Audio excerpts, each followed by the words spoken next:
mukhang maggagabi na.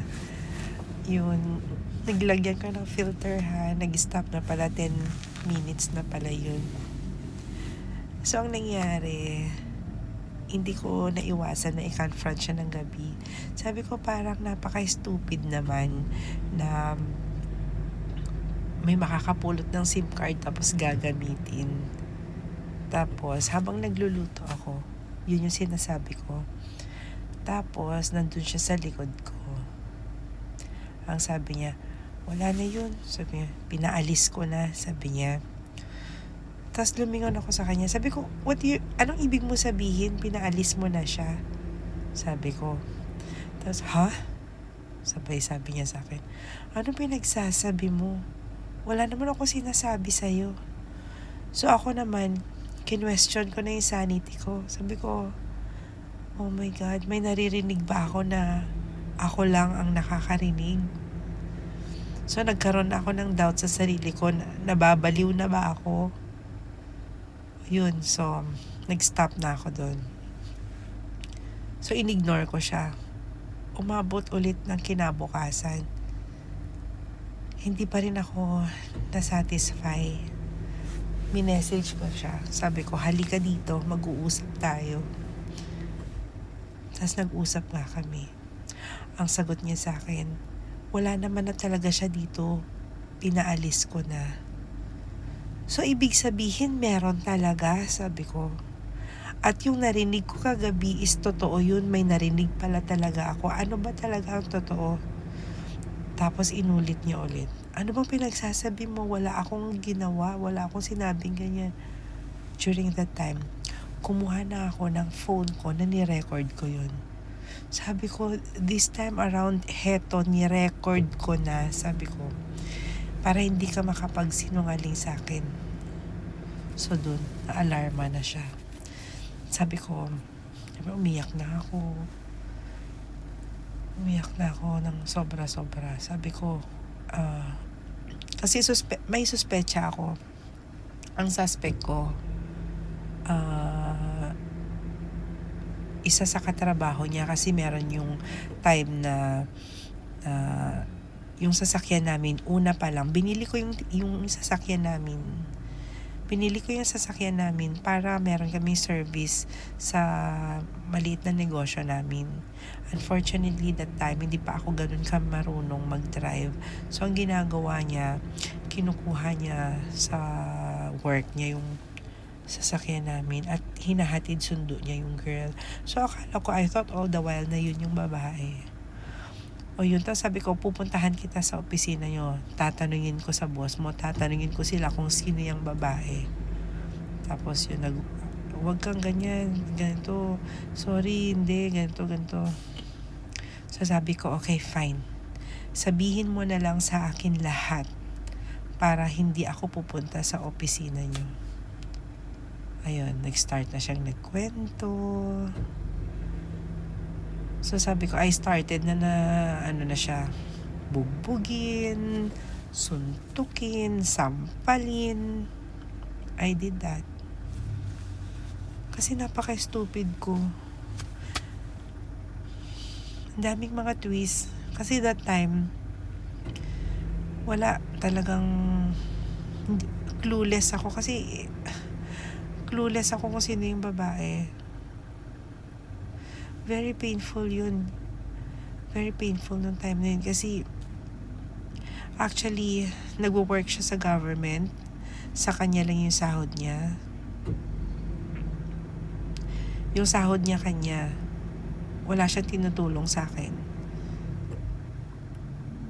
Tapos, marami pa siyang bisyo. Hindi ko alam kung saan niya kinukuha yung pera niya. At unti-unti ko na rin nakikita na nagkakaroon na kami ng utang na dati. Dati yung utang namin konti lang. Yung palaki. Hanggang sasabi ko, ipapavowsy ko siya. Sabihin mo na lang sa akin lahat. Ano ba talaga? Sino ba siya? Ano ba siya? Hindi ko na alam kasi gusto ko na siyang saksakin. Gusto ko na siyang patayin. Yun yung naramdaman ko during that time. Kasi ang lakas ng kutob ko na pineperahan siya ng babae at tumpak, pineperahan nga siya. Sabi ko, anong instances na namimigay ka ng pera, dumidilim na? O yun, tapos sabi niya, pampacheck up daw ng nanay ng girlfriend niya. Samantalang ako, hindi ko makuhang magpa-check up na noong 2023 biglang nanlabo yung mata ko dahil na mild stroke na pala ako na hindi ko namamalayan. Pero dahil ako yung kumakayod sa bahay, nag-iingat na lang ako sa sarili ko para hindi ako makapagpa-check up. Kasi alam naman nating lahat na once na magpa-check up ka, hindi biro yung gagastusin mong pera. Marami kang test na magagawin. So, ang gagawin ko na lang is alagaan ko yung sarili ko para kahit papaano medyo maging okay pa. So, yun, namimigay pala siya ng pera. Tapos, kinonfront ko siya. Sabi ko, basta, ang dami. During that time, akala ko din na, kasi meron kasi silang ang sabi niya sa akin, may nare-receive siya sa bahay nila na pera galing sa farm, which is yung farm pala nila is very minimal lang, kung minsan hindi pa sila binibigyan. Yun yung press release niya sa akin na every month, wag mo nang problemahin ng kuryente natin, ako na magbabayad. Ako naman si confident ako na siya na nagbabayad ng kuryente namin. 18,000 nga pala yung kuryente namin every month. Kasi doon kasi sa store namin talagang malaki yung konsumo namin nung time na yun. Kasi meron kami pinut up na maliit na cafe that time. Dumidilim na, guys. Sorry. O tapos yun naman pala. Yun, pina-open ko lahat. Sabi ko, namimigay ka ng pera, kaya kami nalulugi. So, sabi ko, yung 18,000, aminin mo sa akin, saan mo kinukuha yun? Kinukuha pala niya sa store namin. Kaya pala kaya pala palaki ng palaki yung namin, yung utang namin. Kasi, kumukuha pala siya doon na akala ko, na hindi ko na siya na-inventory kasi para sa kaalaman kasi meron kaming sari-sari store. So, wala kaming POS, wala kaming way para makita yung sales namin. Basta ang hirap.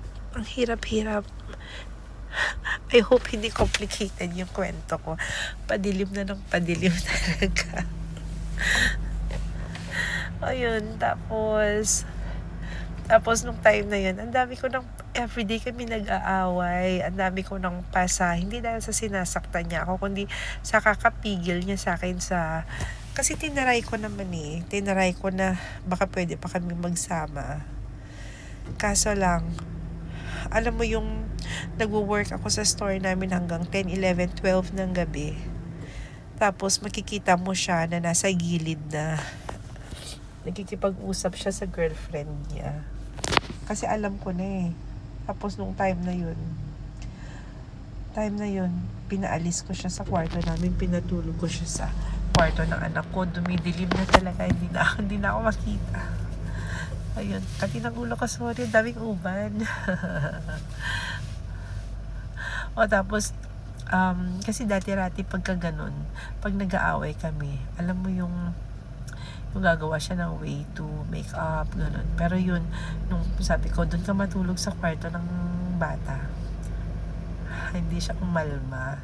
Kasi nga, mas free siyang nakakatawag doon sa girl.